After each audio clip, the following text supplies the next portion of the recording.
Number 10. Kevin Poulsen. How do you become the very first person in United States history to be banned from the internet? Well, you gotta be Kevin Poulsen, also known as Dark Dante. His thing was hacking phone lines during the 80s and 90s, which he became particularly famous for when he hacked into a Los Angeles radio station to be absolutely certain that he would be the 102nd caller and win a Porsche. Eventually, the FBI took notice of his shenanigans and he was on the run. But as with all good villains, even while in hiding, he would continue to be very irritating. Years later, when he was featured on the TV show Unsolved Mysteries, the station's phone lines mysteriously fell. He was later caught and served 5 years in prison, with a 3-year ban from the internet. Funnily enough, he apparently had his share of fun, and is now done with that life. He currently works as a writer for the magazine Wired. Number 9. Kristina Svechinskaya. It doesn't get better than being known as the world's sexiest computer hacker. The Russian hacker Kristina Svechinskaya, who spent time as a money mule for other hackers, is famous for her involvement in a plot to steal from several US and British banks. She used multiple Trojan horse bugs to attack hundreds of accounts, opening up at least 5. From which about $35,000 was stolen. Together with the other hackers, they managed to steal a total of $3 million. She was set to go to jail for a total of 40 years, 30 years for the theft and 10 for suspected passport forgery.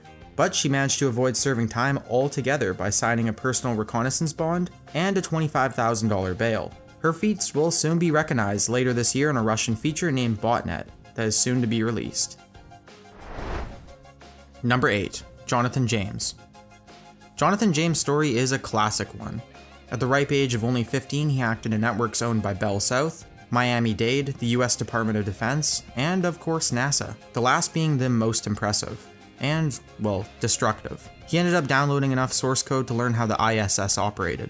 That information is worth roughly $1.7 million. NASA would have to shut down their network for 3 entire weeks to investigate the breach, costing them roughly $41,000. After serving time in prison, he was implicated in a large string of attacks on multiple large companies in 2007. Even though he denied any involvement, there was of course an investigation. Despite convincing many officials that he was innocent in 2008, he soon after committed suicide, likely because it looked like he would have been blamed for several crimes that he may have not committed. Number 7. Gary McKinnon. How much damage can one lone computer hacker do? Hacker Gary McKinnon showed us when he broke into the US military's computer systems. When he first began his hacking career, he claimed his reason for hacking the US military and NASA was to find and uncover UFO files. Honorable as his intentions may have been, he of course deleted a few files while in the system. He also left a calling card reading, "Your security is crap." And perhaps one of the biggest oopsies of all time, the files he deleted caused over 2,000 US military computers to shut down for a full 24 hours. But he wasn't done yet. After the 9/11 terrorist attacks, he deleted weapon logs at a US naval base, stopping munition supply deliveries to the Navy's Atlantic Fleet, potentially killing dozens of soldiers who were left without ammunition. Number 6. Albert Gonzalez. If you thought all your online accounts were perfectly safe, think again. Not even the largest of online banks with their seemingly top-notch security were safe from Albert Gonzalez. Over the years of 2005, 2006, and 2007, he managed to steal around 170 million debit, credit, and ATM card numbers using a series of sniffers that could track and log digital traffic. He would then end up reselling the information for an unknown amount of money. But we know it must have been quite a bit, because he later throws himself a $75,000 birthday party. But you can't go about flaunting your ill-gotten wealth for too long before being caught. After several trials across 2008 and 2009, he would eventually be arrested in 2010, and sentenced to 20 years in federal prison. He would later become famous for his efforts on episode 40 of CNBC's show, American Greed. Number 5. Jeanson James Anchetta. Why spend your time hacking into computers and businesses one by one, when you can create an army of computers to do it for you? Jeanson James Anchetta managed this feat. He managed to hijack 500,000 computers in 2004 using a virus called RxBot, and used them to take down whatever site he pleased. He actually opened up and advertised his services, and for a price he could take down any site you wanted. He had everything you would expect an online service to have: bot rentals, competitive pricing, and advice on the number of bots that would be needed to take down a certain site. He was caught not long afterwards in a sting operation named Operation Bot Roast, involving a client that ended up becoming an undercover agent. He would lose the $58,000 his illegal business had earned him, and spent a total of 5 years in prison.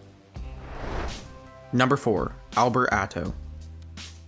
For nearly 4 years, Albert Atto made a nice living by siphoning money from the United States Department of Education's petty cash accounts. Atto billed the account time and time again for small amounts over 3 years. The thing is, the Department of Education received all of the account statements, including the amount billed by Atto.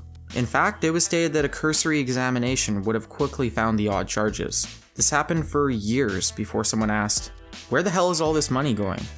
After that, it did not take long for him to be caught, but by then he had siphoned a respectable $644,000 from the account.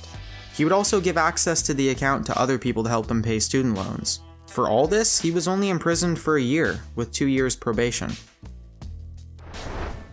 Number 3. Astra. When it comes to illegal weapon information, you can't beat the unnamed 58-year-old Greek mathematician known only as Astra. For roughly 6 years, Astra spent his days hacking France's Dassault military group, stealing all sorts of information like weapon technology and 3D modeling software. He would then sell all this to his clients in countries in the Middle East, Brazil, and South Africa. The value of the information he stole is estimated to be worth roughly $250 to $360 million. So a manhunt was launched and Astra was finally captured in Athens in 2008, and sentenced to a jail time of 6 years. The length and the cost of the intrusions did prompt European companies and military to tighten up security, probably to stop other old Greek men from stealing more weapon secrets. Number 2. Robert Morris. When it comes to the greatest firsts ever, it's hard to beat Robert Morris.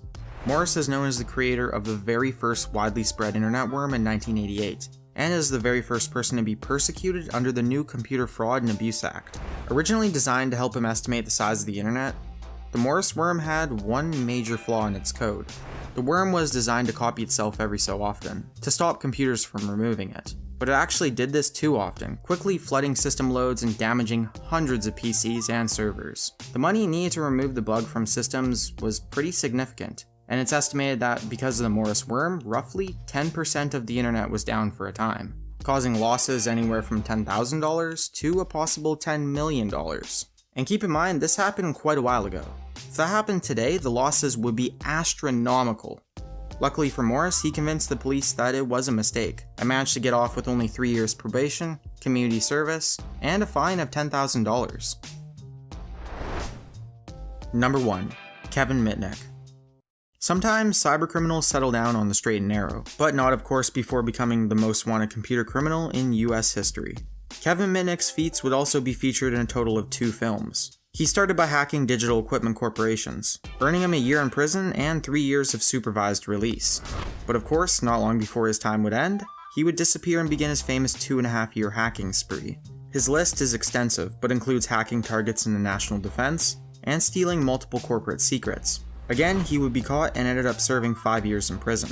Having had his fun with computer hacking, he would soon become a public speaker and operate his own company, Mitnick Security Consulting. In 2002, he would write The Art of Deception, explaining how he didn't use hacking software or technology, but rather manipulated people into giving him the codes and passwords he needed.